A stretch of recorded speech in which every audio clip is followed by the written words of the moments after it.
مجھے الحمدللہ B P کی بیماری نہیں ہے. اپنے واقعات سنانے کا مقصد کوئی شو بازیاں نہیں ہے, لیکن آپ کو موٹیویٹ کرنا. چند دن پہلے کیا ہوا, مجھے تھوڑا سا نیچے کا بی پی ہائی ہونا شروع ہو گیا میرا. سفر در سفر, سفر میں کھانے پینے کی روٹین ختم, سونے کی روٹین. سفروں میں کئی کئی دن تک مجھے جاگنا پڑتا ہے, کیونکہ عادت خراب ہوتی ہے تو نہیں نیند آتی. تو مجھے یاد ہے میں افریقہ میں تھا تو وہی کھانا, اب کھانا زبردستی کھلاتے بھی ہیں. بی پی مشین پڑی ہوئی تھی, میں نے کہا ذرا لے کر آؤ یار. چیک کیا تو نیچے کا 100, اوپر کا تو صحیح تھا, نیچے کا 100. تو وہ انہوں نے کہا ڈاکٹر صاحب کو دکھا. میں نے کہا کوئی ڈاکٹر صاحب کو دکھانے کی ضرورت نہیں ہے, یہ جو لائف اسٹائل میرا چل رہا ہے نا, میں نے کہا جو سفر میں, اس سے 100 بھی کم ہے. برین ہیمریج سے اب تک مجھے مر جانا چاہیے تھا, کیونکہ نیند ہو نہیں رہی ہے. اور کھلائے وہ میزبان لوگ نا ٹھوستے ہیں, حضرت یہ کھائیے نا پلیز. ابے نہیں کھا سکتا, مر جاؤں. نہیں حضرت دیکھیں اتنی محنت سے بنایا ہے, گھنٹوں سے یہ چل رہا ہے, یہ اس کی پکائی ہو رہی ہے اور دیگیں پہ وہ دم لگ رہے ہیں, یہ تمہارے لیے تو ہے بھائی. نہیں دل چاہ رہا ہے یار, نہیں کھاؤ. یہ زبردستی کھلا کھلا کے تو پھر وہ نہ ایکسرسائز ہو رہی ہے نہ نیند ہو رہی ہے, تو 100. تو انہوں نے مجھے کہا یہ تو کیا ہے, ڈاکٹر صاحب بھی کوئی میرے خیال بیٹھے ہوئے تھے. میں نے کہا یہ انشاءاللہ اللہ کی رحمت سے امید ہے اس کا باپ بھی نیچے آئے گا, کیونکہ مجھے پتا ہے کہ یہ بی پی جب ہائی ہونا شروع ہو جائے نا, انسان کو کیا برباد کرتا ہے. یہ کڈنی کو فیل یہ کرے گا, دماغ میں آپ پتہ کومے میں چلے گئے, لکوا ہو گیا. اللہ معاف فرمائے, ہم سب کو اللہ بچائے. ہو اب بھی سکتا ہے اگر اللہ چاہے, اللہ ہم سب کو بچا کے رکھے, لیکن اپنے آپ سے تو خود تو نہیں کرے نا یہ کام. میں نے پھر کیا کیا, رات کے 11:30 بج رہے تھے جب یہ رپورٹ آئی ہے, یعنی ادھر ہی. میں نے کہا جاگر میں ایک سفر میں ساتھ لے کے چلتا ہوں. میں نے بولا ابھی کوئی پارک دو. انہوں نے کہا حضرت 11:30 بج رہے ہیں بار. میں نے کہا پارک بتا دو, یہاں افریقہ میں کوئی اچھا سا پارک ہے. انہوں نے کہا پارک تو نہیں ہے, ایک جگہ سڑک ہے. میں نے شوز پہنے, تگڑ تگڑ دوڑنا شروع کیا. اتنا دوڑا, اتنی جاگنگ کی, پسینہ پسینہ پسینہ, ٹھیک ٹھاک. وہ جو میرے ساتھ بھاگ رہے تھے وہ بھاگنا بند کر دیا. انہوں نے کہا نہیں ہم نہیں بھاگ رہے. بالکل جب جو جتنا اسٹیمنا تھا نا بھاگنے کا, میں بھاگا. اس کے بعد آگے نہا دھو کے آرام سے 1 گھنٹے بعد میں نے بی پی چیک کیا تو 70, وہی 18 سال والا جوانوں کا ہوتا ہے. 70 اور 110 یا 120, انسان کا بچہ بن گیا. تو آپ کو میں کیوں بتا رہا ہوں یہ, 40 سال کے بعد تو بلڈ پریشر مشین ہمیشہ اپنے ساتھ رکھو. پہلے ہم بھی ان باتوں کو ویلیو نہیں دیتے. میرے والد صاحب کی ڈیتھ اسی طرح ہوئی ہے. ڈاکٹر کہتے تھے اب آپ 50-60 سال کے ہو گئے ہو. میرے والد صاحب بہت صحت مند تھے ماشاءاللہ, ایسے زبردست پرسنالٹی تھی ان کی, کوئی بیماری نظر نہیں آتی تھی. ڈاکٹر کہتے تھے کہ آپ بلڈ پریشر مشین رکھیں, کیونکہ اس عمر میں بی پی ہوتا ہے. 40-50 سال کے بعد بیماریاں آتی ہیں, جتنے بھی آپ فٹ ہو رکھو بھائی. کیا, کیونکہ یہ خاموش قاتل ہے بلڈ پریشر, پتہ ہی نہیں چلتا کتنا ہائی ہو گیا. والد صاحب چونکہ تبلیغ میں وقت لگا ہوا تھا, بھائی اللہ سے ہوتا ہے, اللہ کے خیر سے کچھ نہیں ہوتا.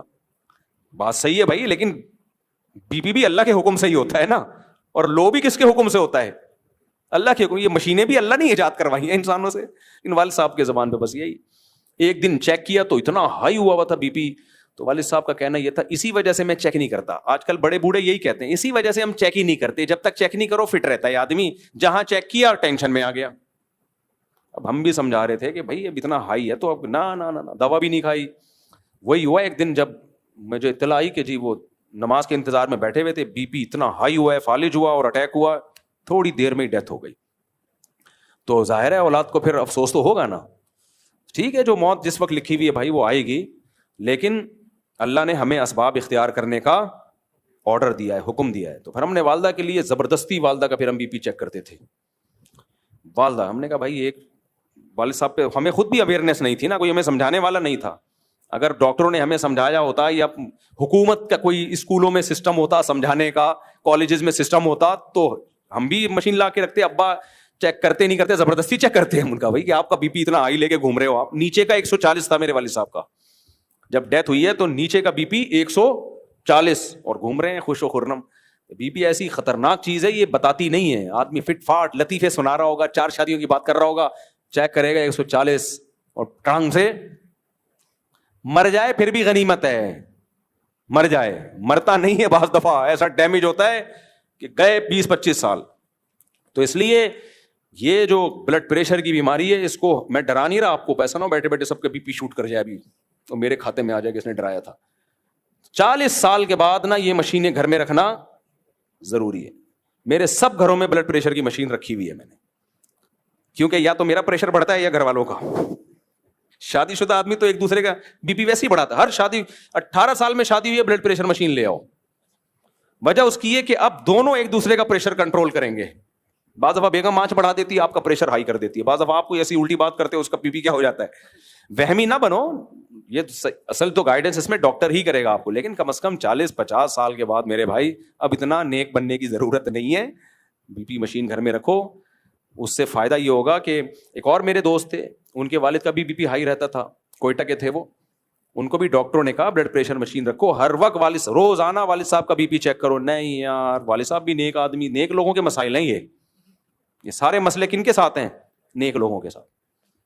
عام آدمی ڈاکٹر سمجھائے گا, وہ کہے گا ٹھیک ہے. نیک آدمی پتہ نہیں کون سا کلمہ پڑھا ہوا ہوتا ہے اس نے, وہ سمجھتا ہے کہ شاید.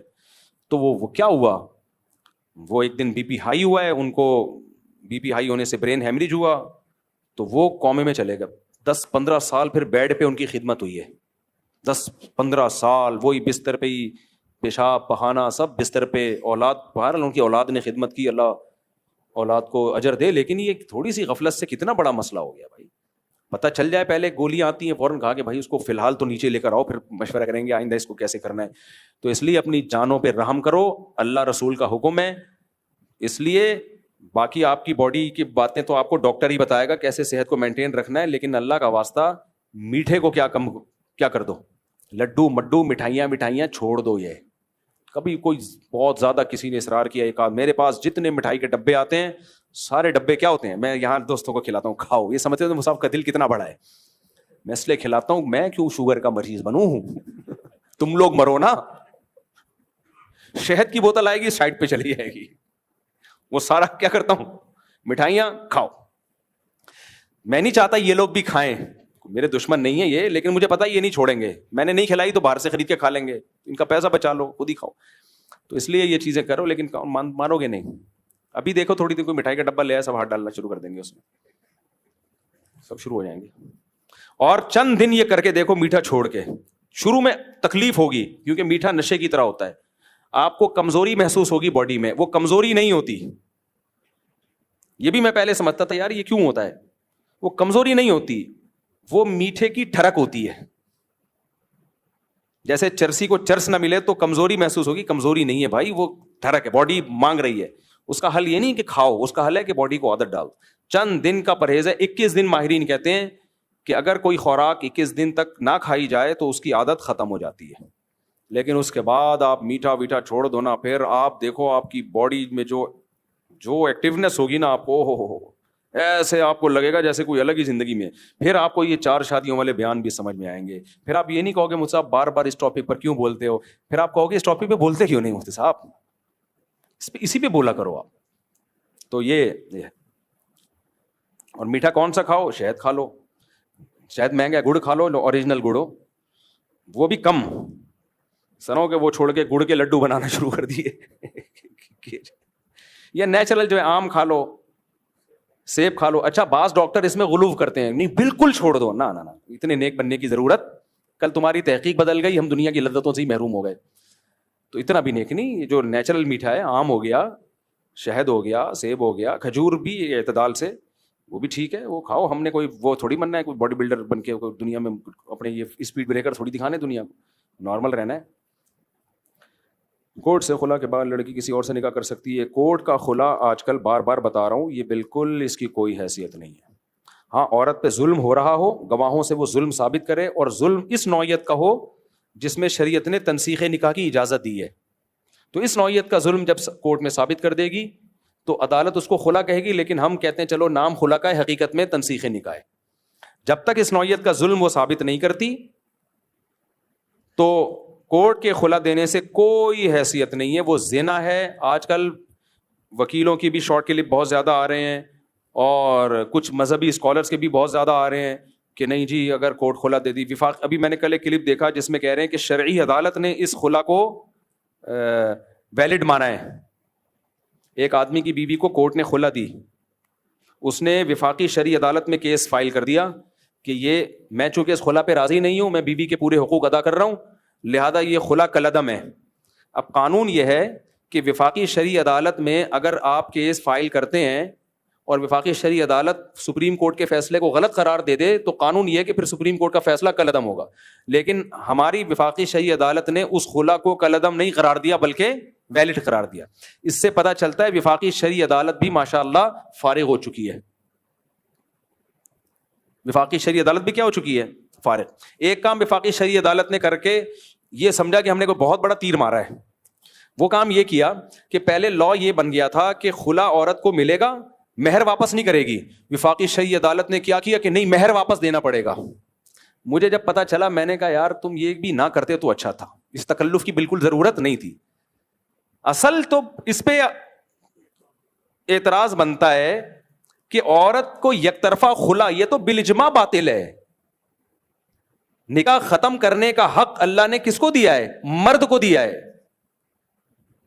یہ اتنی 2 اور 2 4 کی طرح کلیئر بات ہے نا کہ یہ جو مذہبی کچھ اہل حدیث ہیں جو کہہ رہے ہیں عدالت کا خلا صحیح ہوتا ہے, یہ اس کا مطلب ان کو اسلام کی الف بے بھی نہیں آتی ہے, کامن سینس بھی نہیں ہے. الف بے تو دور کی بات, کامن سینس کی ایک میں بات کرتا ہوں, یہ آپ غور سے ادھر توجہ, پھر یہ ختم کرتے ہیں اپنا یہ مسائل کا سیشن. کامن سینس کی ایک بات دیکھو, متع ٹیمپریری شادی ہوتی ہے, وہ اسلام میں حلال ہے یا حرام ہے؟ میں آپ سے سوال پوچھ رہا ہوں. میرا یہ کلپ بہت زیادہ چلانا تاکہ وکیلوں کو پتا چلے کہ وفاقی شرعی عدالت 100 دفعہ بھی فیصلہ کر دینا کہ یہ خلا جو کورٹ دے رہی ہے یہ صحیح ہے, پھر بھی اس کے فیصلے پر 101 دفعہ لعنت بھیجتے ہیں ہم, کیونکہ اس کے لیے شریعت کا علم ضروری نہیں ہے. اس کے لیے کھوپڑی اگر کسی کے پاس ہو نا, کسی جج کے پاس عقل ہو, وہ بھی یہ کبھی اس عدالتی خلا کو صحیح نہیں قرار دے سکتا. ذرا سی بھی سینس ہوگی نا کسی وکیل میں یا جج میں, چاہے وفاقی شرعی عدالت کا جج ہو چاہے سپریم کورٹ کا جج ہو یا کوئی بھی وکیل ہو, کوئی بھی مفتی ہو, کوئی بھی مذہبی اسکالر ہو, تھوڑی سی عقل چاہیے اس کے لیے, یہ سمجھنے کے لیے کہ یہ جو کورٹ خلا دے رہی ہے جس میں ظلم بھی ثابت نہیں ہوتا, ظلم کو گواہوں سے بھی ثابت نہیں کیا جا سکتا, بس اس میں یہ ہوتا ہے کہ عورت صرف یہ کہتی ہے میں نے اس کے ساتھ نہیں رہنا, اس بیس پہ جو خلا دیتی ہے, اس خلا کی بات کر رہا ہوں, اور اس میں شوہر راضی نہیں ہوتا. یہ خلا کا کالعدم ہونے کے لیے شریعت کا علم ہونا ضروری نہیں ہے, اس کے لیے تھوڑی سی سینس ہونا, وہ بھی آدمی کہے گا اس کی کوئی حیثیت نہیں ہے. اب یہ کیسے اس کو سمجھیں؟ اسلام میں متع حلال ہے یا حرام ہے؟ متع میں پتہ ہے کیا ہوتا ہے؟ 1 مہینے کی شادی, 15 دن کی شادی, 1 گھنٹے کی شادی. اس میں شادی میں کیا ہوتا ہے؟ آپ نے متع کیا 2 گواہوں کی موجودگی میں کہ میں اس عورت کے ساتھ کو اپنی 1 مہینے کے لیے ایسے ایگریمنٹ کر رہا ہوں کہ یہ میری بیوی رہے گی 1 مہینے کے لیے. یہ ہے ٹیمپریری شادی, 1 مہینے کے لیے ہو رہی ہے. اس میں بھی وہ عورت پابند ہوتی ہے کہ کم سے کم 1 مہینہ آپ کے ساتھ رہے گی. 1 مہینے کے بعد اس کو رائٹ ہوگا کہ وہ 1 مہینے کے بعد وہ آزاد ہے. اس کو اسلام نے حرام قرار دیا ہے, اور حضرت عمر نے کہا جو متع کرے گا رجم کروں گا, زنا والی سزا دوں گا. یہ جو کورٹ والا خلا ہے نا, یہ 1 مہینے کے لیے بھی نہیں, 1 سیکنڈ کے بعد بھی عورت کو رائٹ ہے کہ شوہر سے ٹاٹا کر کے چلی جائے. اس شادی پہ تو اسلام 100 دفعہ لعنت بھیجے گا کہ جس شادی میں عورت کو 1 مہینے تک بھی باؤنڈ نہیں ہے. متع میں کم از کم 1 سال 1 مہینہ 1 ہفتہ تو باؤنڈ ہے نا. یہاں تو کورٹ کیا کر رہی ہے, ادھر آپ کی شادی ہوئی, 1 رات گزاری, عورت کو اگلے دن سے حق حاصل ہے کہ وہ ٹاٹا کر کے چلی جائے. یہ تو متع سے بھی زیادہ لعنتی عمل ہو گیا کہ نہیں ہو گیا؟